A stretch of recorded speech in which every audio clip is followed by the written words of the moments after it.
Raz, raz, raz, jeden, raz, dwa, trzy, okay. You must speak directly to the microphone, okay? Please. Please aim in this direction because the base is in our station. I just try. Yeah, you can check. Yes.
Right, this is yours. This is mine.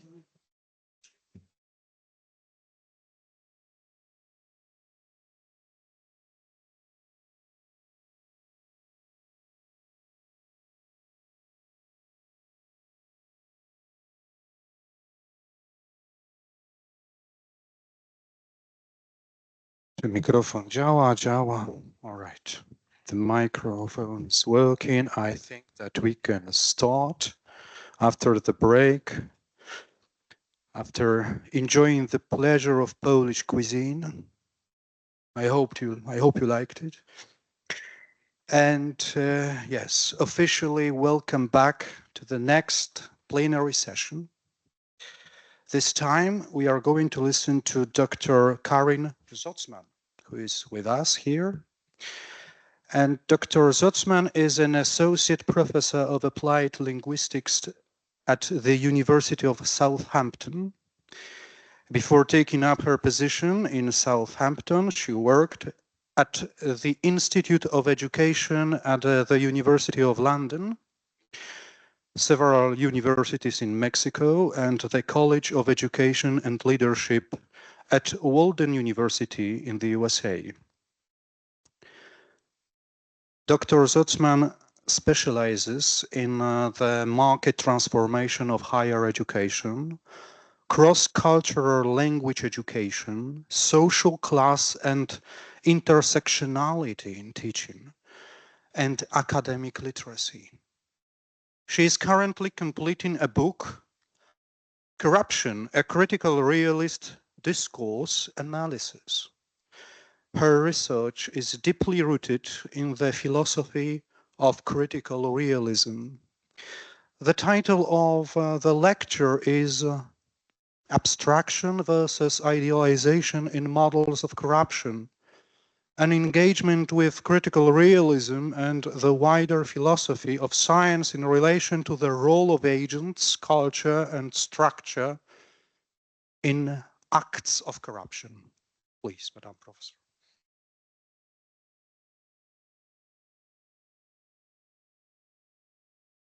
Yeah, thank you ever so much for inviting me. Can you hear me properly?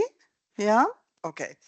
So the topic of my talk is the use of models in science, and I will take models from corruption studies to exemplify my arguments. Corruption is a pressing societal concern, and thus in line with the theme of the conference, not only because illicit practices exacerbate inequality, but also because unfounded accusations of corruption have become a strategic tool in political discourse and election campaigns. This is one example. So understanding the dynamics of corruption is therefore crucial analytically in relation to anti-corruption policies and in terms of how this knowledge is communicated to the wider public. Corruption is a topic that I have engaged in depth in my book, Codes of Corruption, that was published earlier this year. But the use of models in that investigation needs, I think, further elaboration and reflection, which could be relevant for how we deal with models in critical realism more generally. In addition to this, in my talk, I engage not only with arguments put forth by critical realists, but also with those made in the wider field of the philosophy of science. So my main argument is that critical realists have traditionally engaged with, they have historically focused on abstraction in relation to models and other forms of scientific representation for good reasons, but have engaged very little with idealization, which is another research strategy widely discussed in the philosophy of science. So I would like to begin with a quote from Lewis Carroll's thought experiments about maps and territories. And this is a metaphor for the representation of reality, epistemology, and reality itself. So here we have a conversation between Mein Herr and someone from abroad, and Mein Herr says, well, we have developed a map that is absolutely fantastic. The map of the territory is 1 mile to a mile.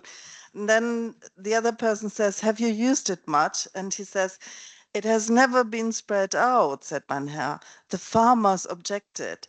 They said it would cover the whole country and shut out the sunlight. So we now use the country itself as its own map, and assure you it does nearly as well.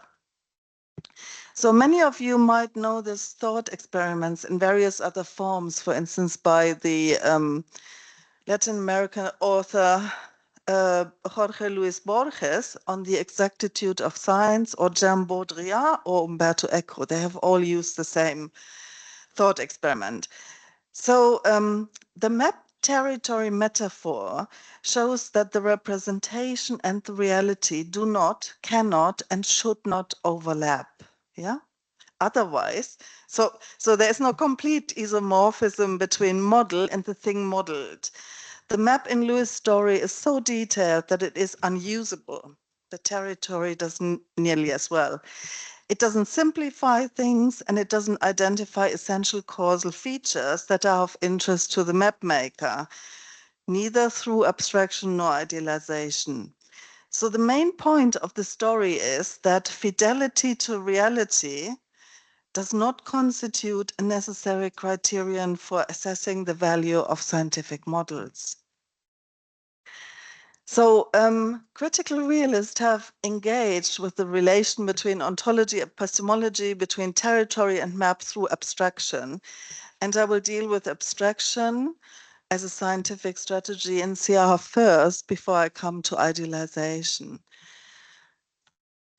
So in critical realism, and here I refer mostly to Bhaskar, Lawson, and Sayre, abstraction is regarded as a key epistemological practice necessary for identifying real mechanisms and causal powers in open systems.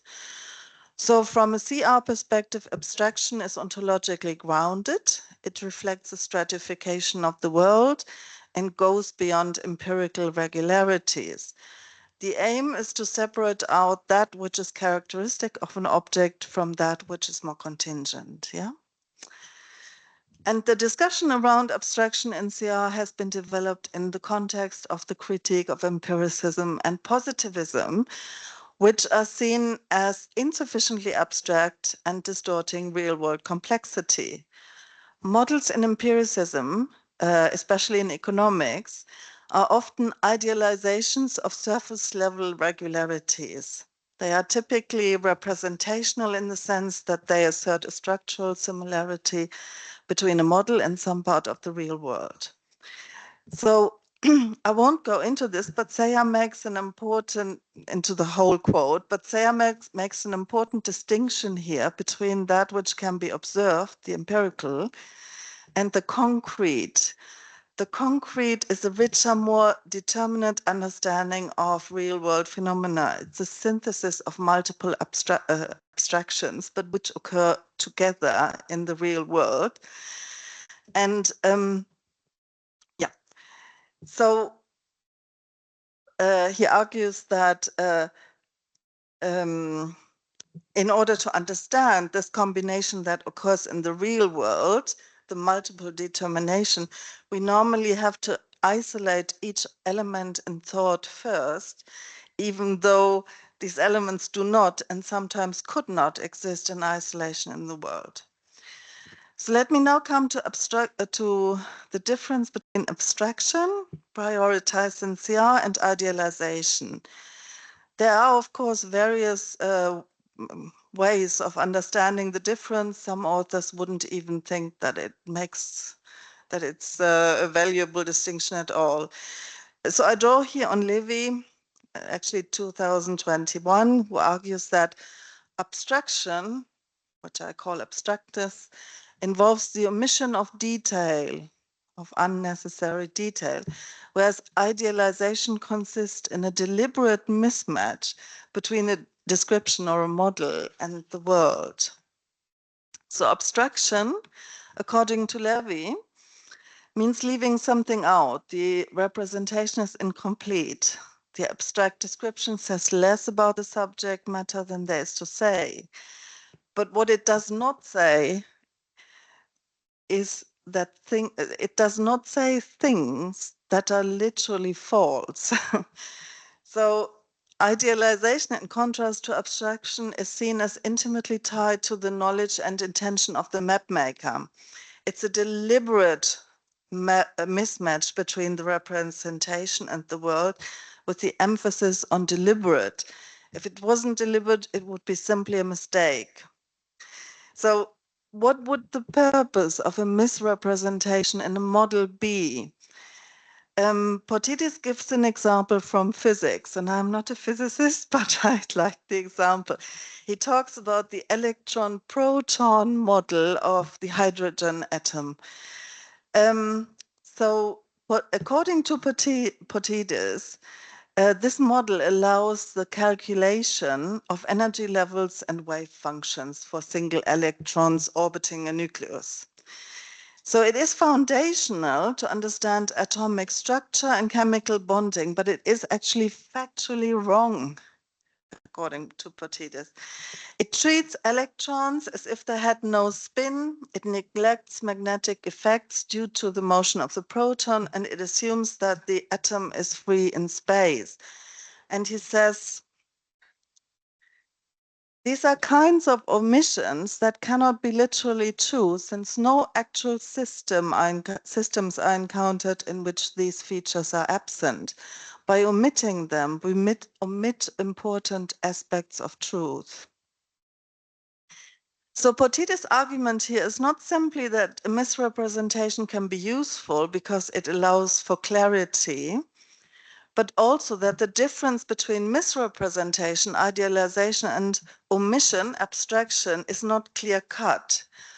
He argues, for instance, that if we move down a list of features and omitted more and more features from the model, that is impossible because there is no list of features that are less and less important.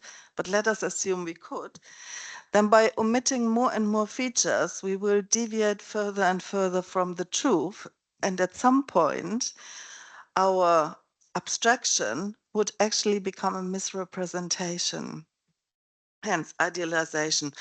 So idealization is a topic that is relevant even if we prioritize abstraction, as in critical realism. Yeah? So why do critical realists reject idealization? Lawson and Thayer critique the standard use of idealization in economics. So economics assume unrealistic conditions in their models that do not match real-world complexity. So examples are, for instance, models of perfect markets or fully informed consumers. These models then often generate precise predictions that completely fail empirically because they have abstracted away from other causal factors that operate in the real world.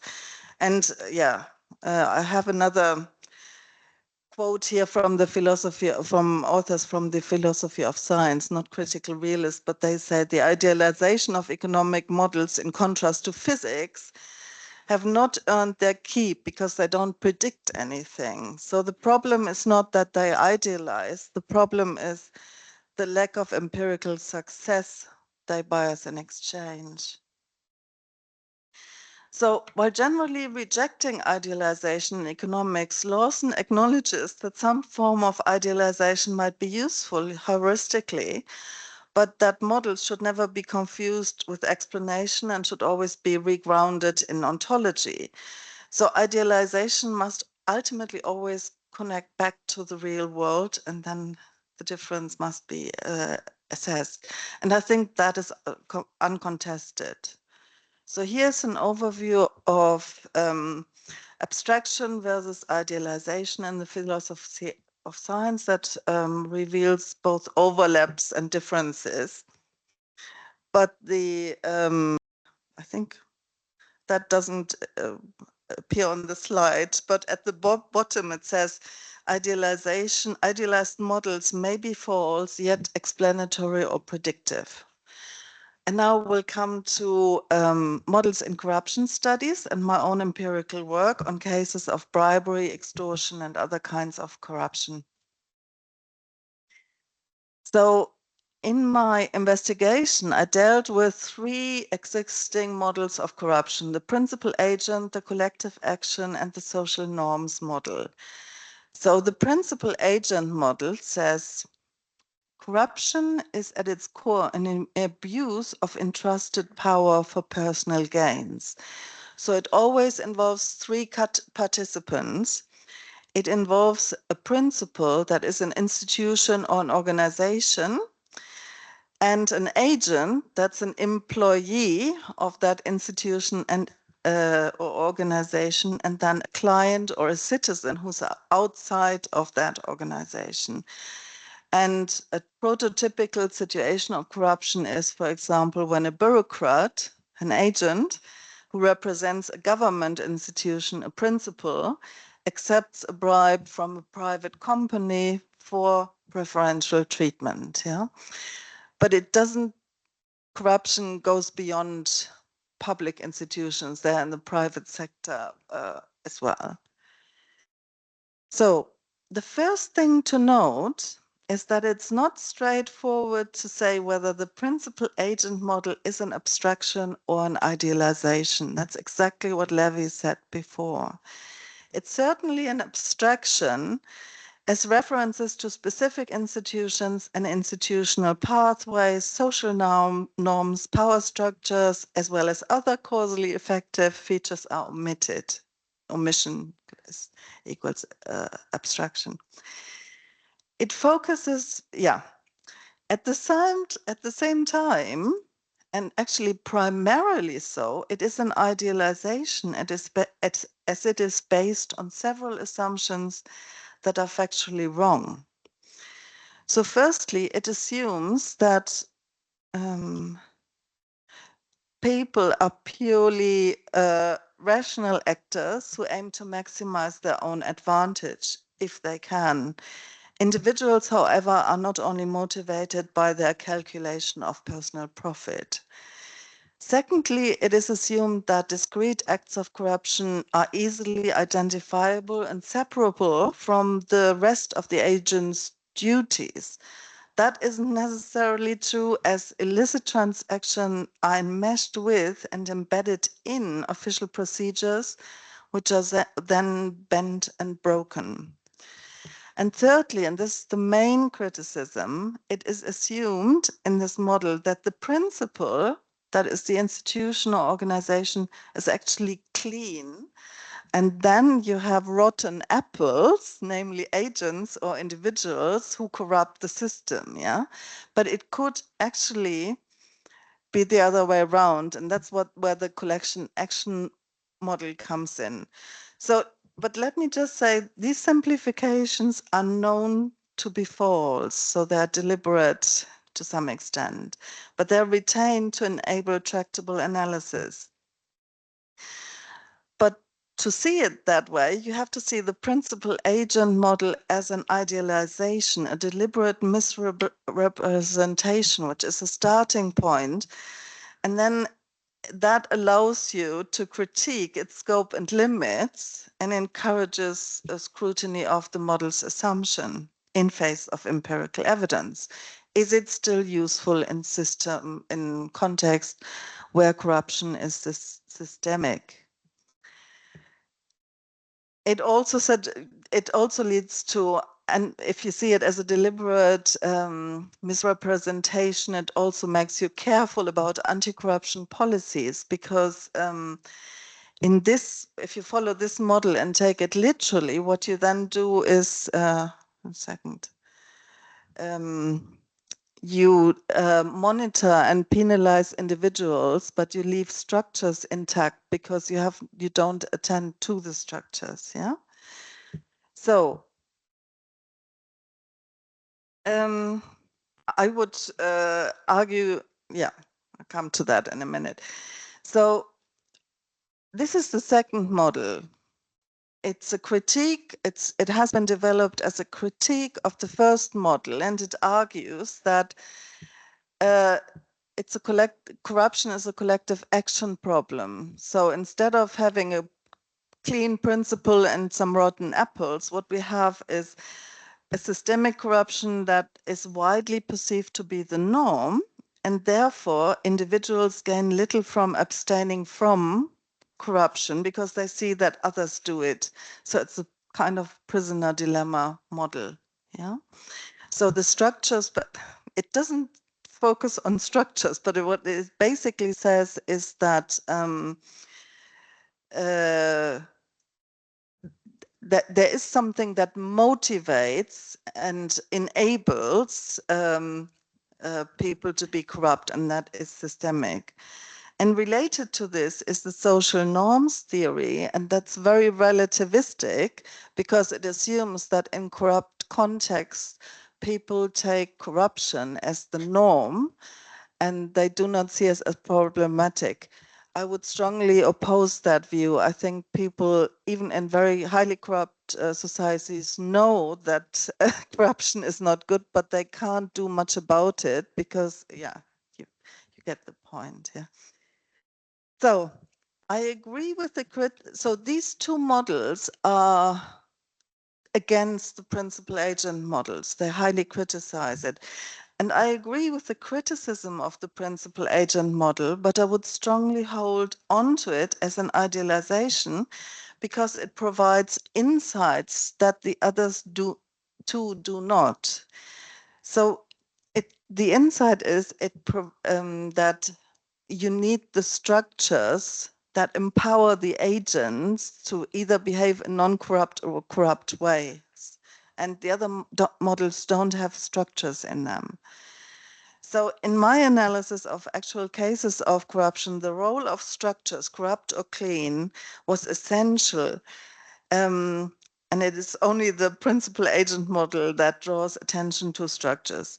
In cases of petty corruption in my corpus, traffic police officers were underpaid and poor, and in some cases even forced by their superiors to extort citizens.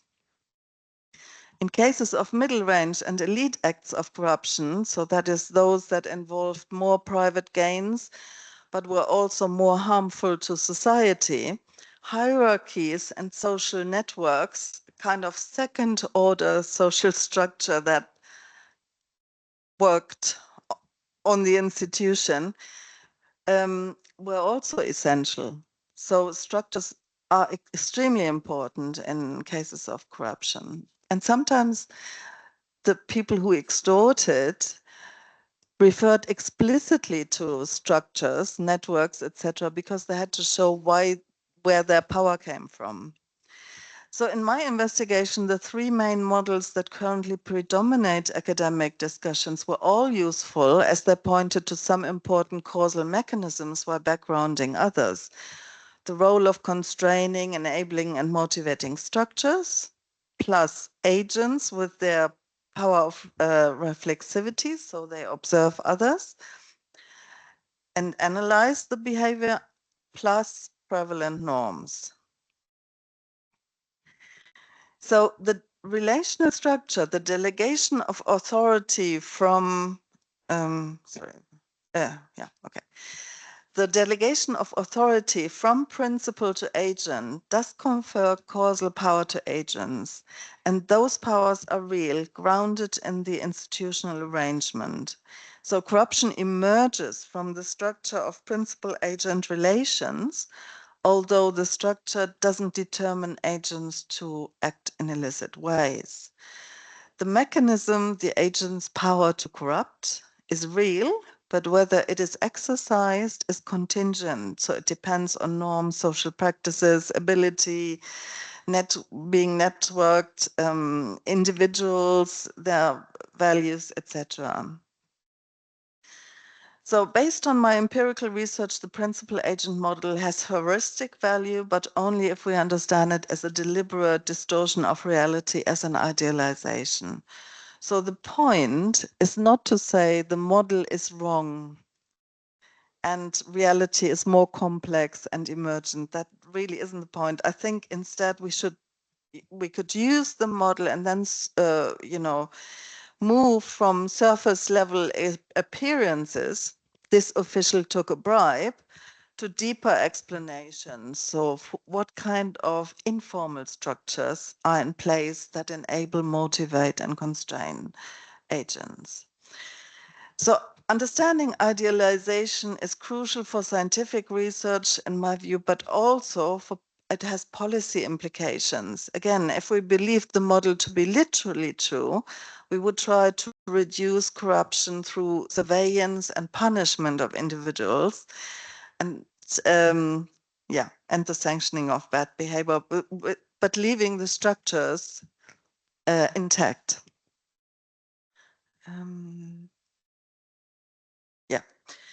Okay.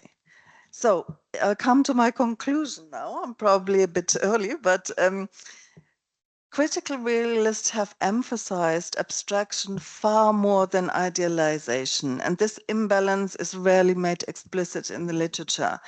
The reason for that, for critical realists focusing on abstraction, is because it aligns with their core ontological commitments.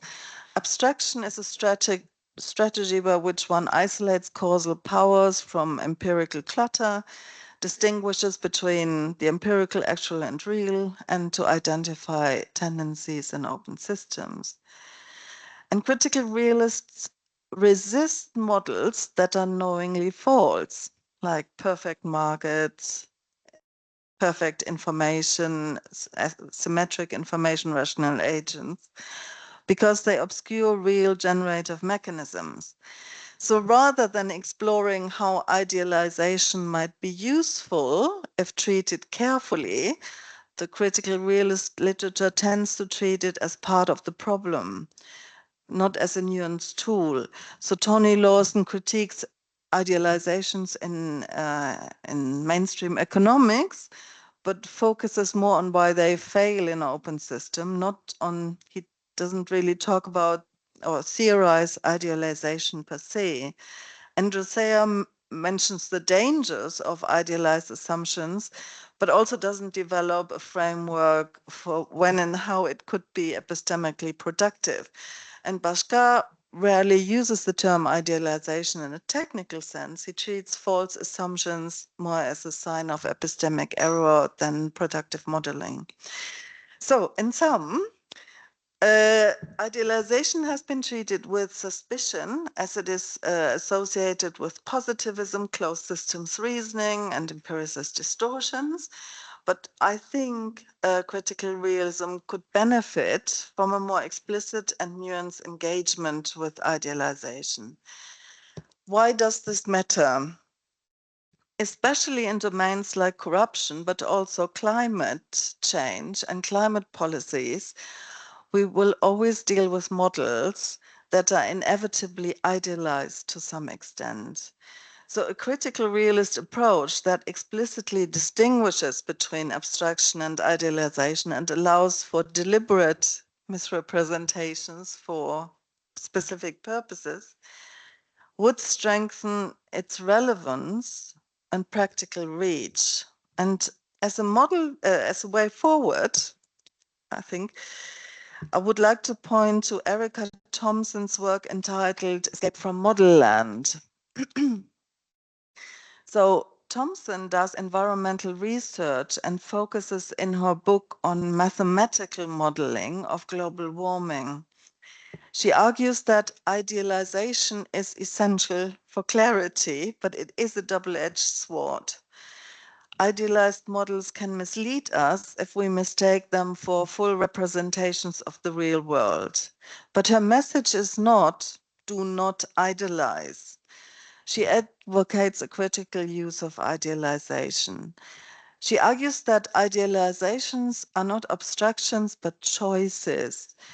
When you create a model, you choose what is important based on existing accepted knowledge and in relation to your purposes, and what can be ignored. These choices often reflect value judgments, disciplinary biases, political priorities, economic purposes, availability of data, and these must be openly communicated. That's her main point. Don't keep them hidden, make them explicit, and then you can show where your model has the blind spot. So she argues for the process of de-idealization of models when communicated, and so checking whether your idealized assumptions are still valid once you apply the model to the real world. And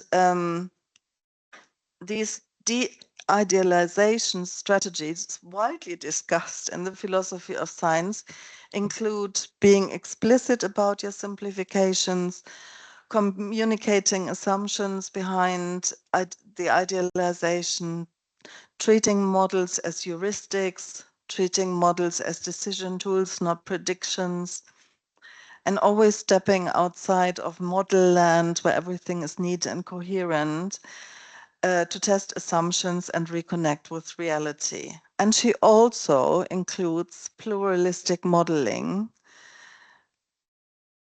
using multiple perspectives. And yesterday we had a very good talk on the decolonization. Yeah, I think that enters indigenous knowledge for Inter would enter into this when talking about climate change. So pluralistic modeling, using multiple perspectives or models with different assumptions, helps you to reduce the risk of blind spot and helps balance conflict and simplifications. So this is the end of my talk.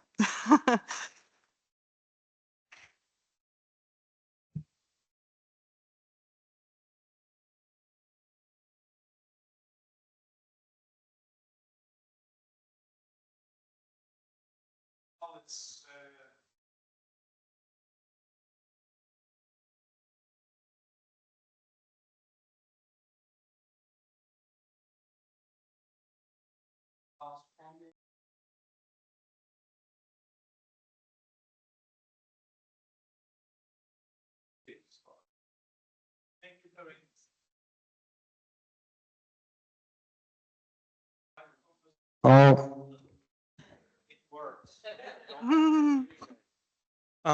Thank you very much, Karin. So a question is, where do you think analogies or metaphors would fit between idealizations and abstractions? Because both would be very, both are essential for scientific theorizing. Yes. Yeah, you're absolutely right. I mean, Thompson, for instance, argues that every model is also a metaphor because you're saying that A is B. Yeah, you're seeing B through the perspective of A. I probably wouldn't go that far. I think models have a bit of a different function than metaphors. I think metaphors are basically explaining something that is not known by something that is relatively known. I mean, like in learning theory, you have this input processing output model of cognitive science, which is basically a metaphor coming from computer science. So you explain the brain, the mind, the learning of the mind through the computer because you know that better. So it generates more an explanation that has then to be checked again. But a model has a different function. A model does not really explain something. It is a kind of representation of something. There are different functions of models, but one is that it is a simplified representation of the real world in order to clarify relations. So I think they have different functions, models and metaphors, but they are and analogies, but they are all very important for science. Is that, do you have a different view? Yeah.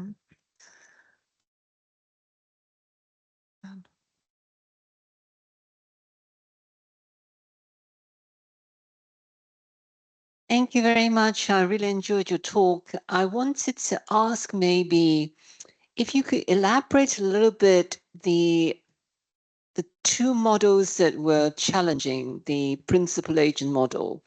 That is the collective action model and the social norm model, because you said that the social norm model is relativistic and that, everything is just part of a norm and people feel that they are part of a norm and so there is nothing wrong with corruption. And then collective action, it sounds as though it's kind of like a cultural dog model. That is that, there is this culture out there, everyone is part of collective and they would just, follow the lead of, I don't know, whoever is, you know, within the collective kind of like culture. And I wonder if you could perhaps elaborate a little bit on how is it that particularly with the collective action model, that it doesn't capture the structural power of, say, you know, institution or the culture, that I thought you were kind of endorsing, and perhaps you were trying to say that the principal agent model, even though it's an idealization and doesn't, you know, conform to reality, is nonetheless worth retaining because it somehow highlights the structural power of the institution and so on. And I wonder if you could perhaps elaborate a little bit on that. Yeah, okay. Thank you very much for this question. I think in the literature, those who embrace the collective action model argue always against the principal agent model and argue that it cannot explain systemic corruption. There are only very few people who say, well, who actually said that the principle is clean? Yeah, it's a principle, but very few say this. Everybody seems to be against the principal agent model. But when you scrutinize it, when you think about it, the collection action model can't really work without the principal agent model either, because I think because at some point you have to have some kind of structures. It cannot just, well, maybe I'm overinterpreting it, but it cannot just be the observation of other individuals behaving in corrupt ways. So to me, it's not a coherent theory.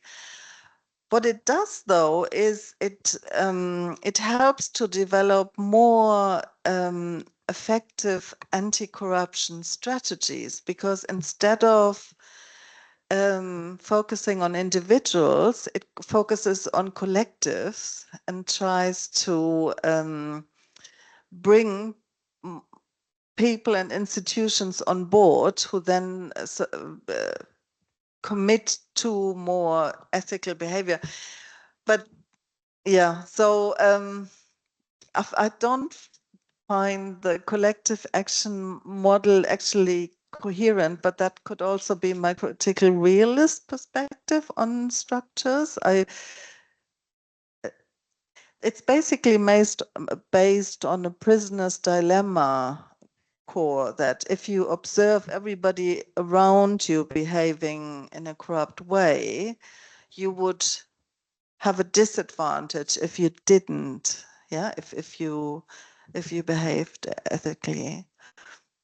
I just don't find it coherent. That's why I can't really take the side of that model. I think the authority that the principle gives to the agent or the networks is crucial.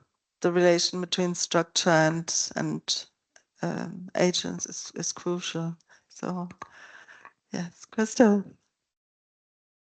I don't know if anyone from online is, but Crystal? Oh, I think there's no one online, but yes, there is one person, but you were first. You were. Okay, so now it's time for online participants, and please, who is ready? Please start. Sarah, yeah? Hi, thank you. And Karen, thank you. It's so lovely to see you again. And thank you for a really thought-provoking and really informative presentation.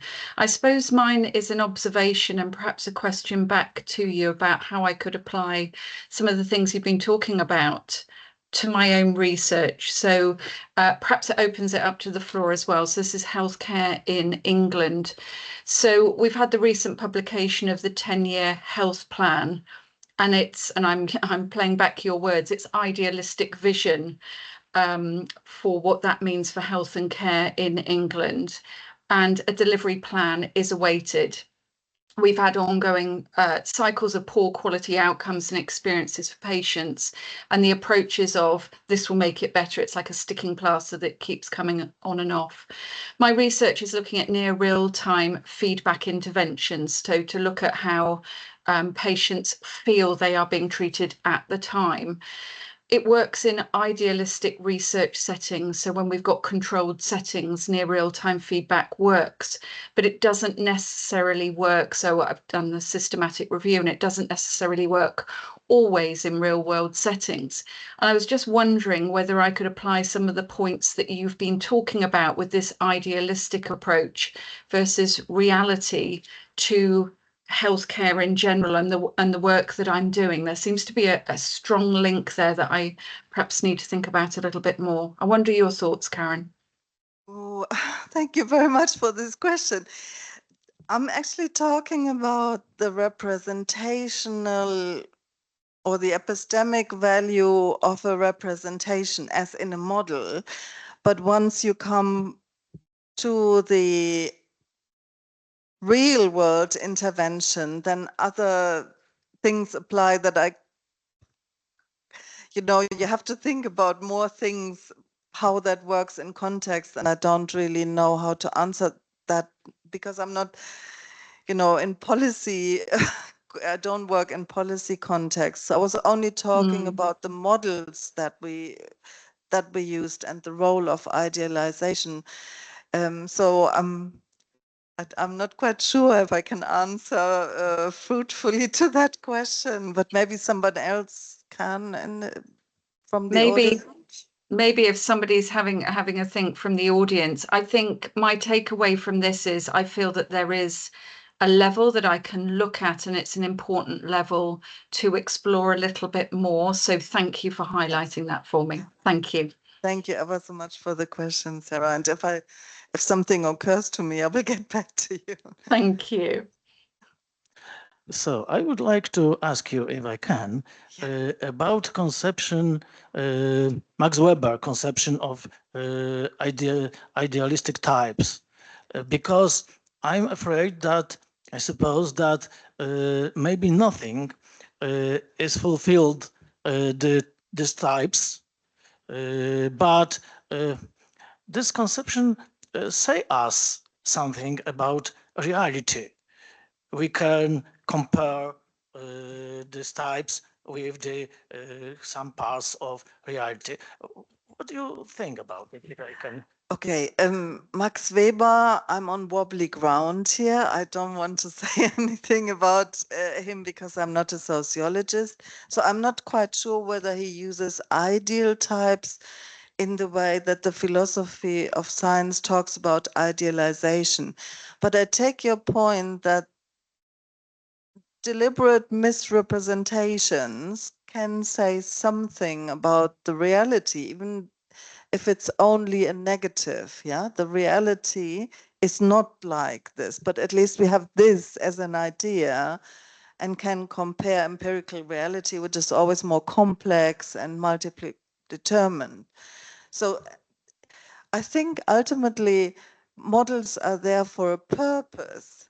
So it depends on the purpose that you use the model for, and then it can be useful or not useful, but it's always in relation to the intentions of the model maker and also to the community of experts who say, well, given our knowledge, this and that is lacking from the model, because it's not that easily to, it's not obvious where the model doesn't apply, doesn't match the territory in a way.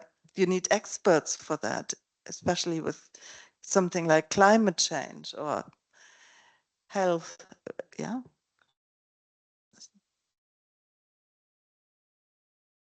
Right, Hussein.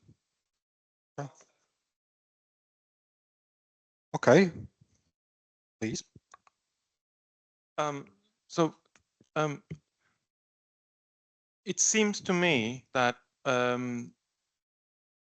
under critical realism, idealizations would be misrepresentations only under actualist terms. because Oh, okay. because in reality, whatever we call ideal would be there, not necessarily acting and not necessarily producing any particular outcome. Mm. That is why I think abstraction is the more often used concept. Mm. So I think idealization misses, the notion of idealization misses, first of all, the bivalence between ontology and epistemology. So we're actually talking about real things here, not ideals or idealizations. I think that's one thing that it misses. And secondly, I think, the misrepresentation only makes sense under actualist terms because it just, the way I understand it, there are misrepresentations because it's not what we see or it's not what's happening, but that is at the level of events, at the level of the actual. When we make an idealization under those terms, we are making some sort of a statement about something real, which, looks like it's being misrepresented at the domain of the actual because all sorts of things are interfering through multiplicities of combinations. So we don't see any, direct manifestation of any certain power, direct immediate manifestation of any tendency, etc. Just some comments that I wanted to share. Yeah, thank you ever so much. This is a really brilliant observation. So first of all, I would say, for instance, the principal agent model, I think it is both. It's an abstraction and an idealization. It tries to get at real structures in a way, but it also distorts the picture in other ways. Having said that, I think one of the main points that I wanted to make with this presentation is that I think in critical realism, we could really benefit from a greater engagement with discussions in the philosophy of science. I have the feeling that in critical realism, we talk to other critical realists and against positivist or empiricist or postmodernist, but not really engage with a field that actually has a lot to say. And I am not an expert in that field either, but the arguments you have just made are discussed in the field, yeah?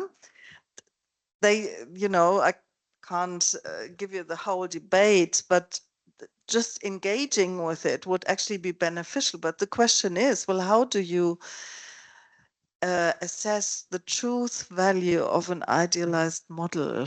Is it real? I mean, do you refer to the real, or is it something about the actual? So there's a lot of discussion that I think could be useful and that I haven't explored in depth. My main point is it would actually be helpful if we could engage with the arguments made in the wider philosophy of science. Yeah. Yes. Who else would like to ask a question?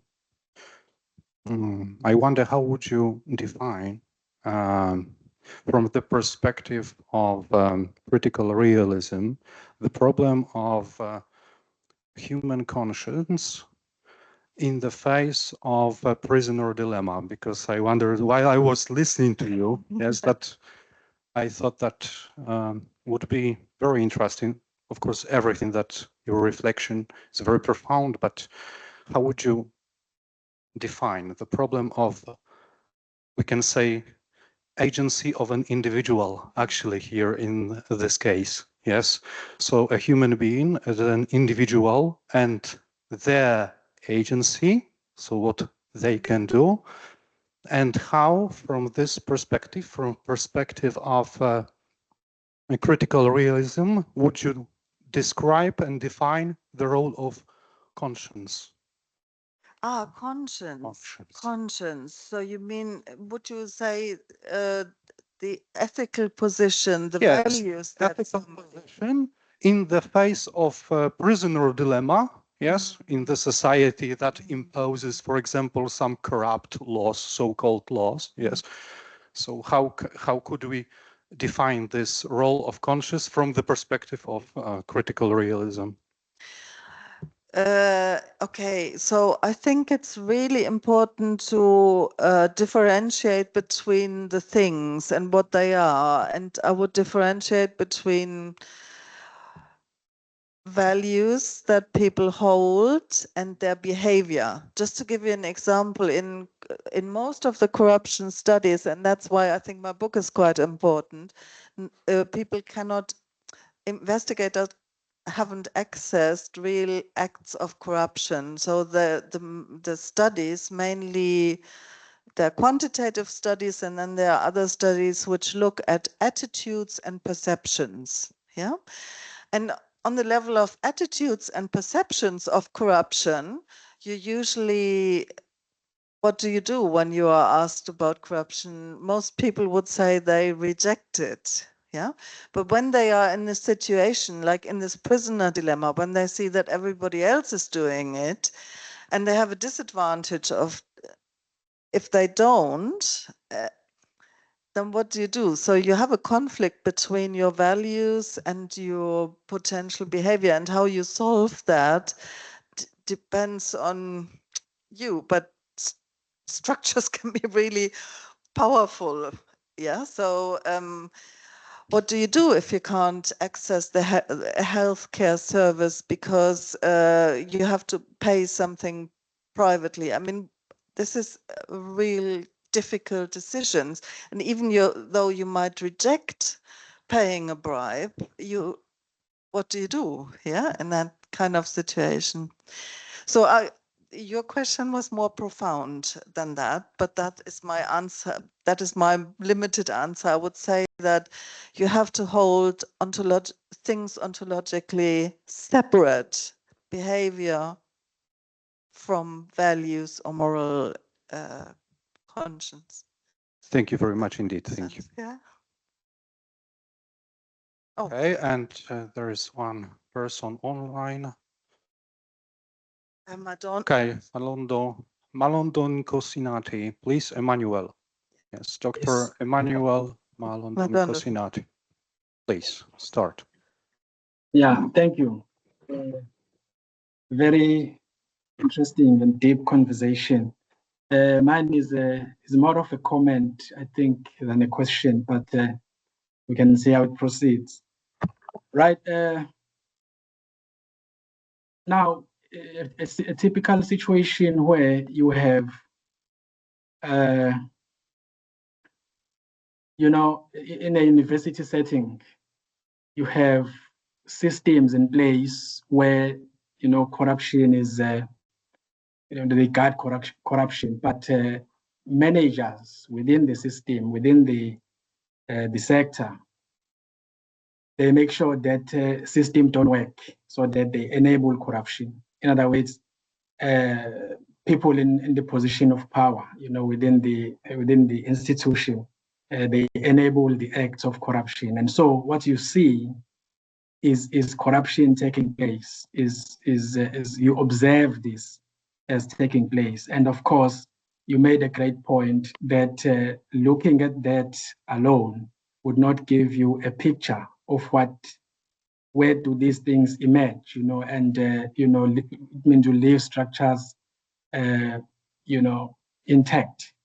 And one of the things that has been elaborated by some studies is that in South Africa, for example, you have a funding system where it's fund universities, in terms of their operational, but the funding ends up doing other things rather than what it's supposed to do, and in the process compromise the academic project, and so I think in that sense, and in my work, the role of critical realism has been very useful in that you had to dig deep, to excavate, to look at what is at you know, what is operating at a deeper level rather than what you see, you know. Yes. And so I think, Yeah. you know, abstraction in that sense worked for me. And I say the point about idealization, but I think your talk, you know, has really sparked something to me as well in relation to my work, you know, and I think I want to thank you for that. Yeah. Thank you ever so much. Yeah. When you deal with corruption, you have to do with something that is hidden, and time plays a great role. The lack of accountability plays a role, and the establishment of networks over time and the monopolization, their power of specific processes play all a role, and you don't see it when you just look at the, you know, on the superficial level. It, you know, everybody subscribes to ethical behavior, but you have the feeling that some things work differently, and they do. Yeah. So, and yeah, thank you ever so much, Madonna. Yeah.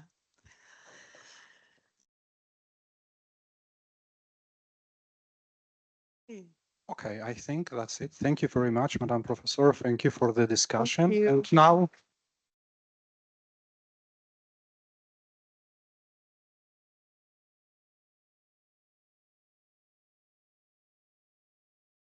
okay, now I think let's take a coffee break. And after the coffee break is panel work, yes, and work in panels, yes. So everybody knows to which panel they belong, and everybody who is taking part online, they are kindly asked to click the right link, yes.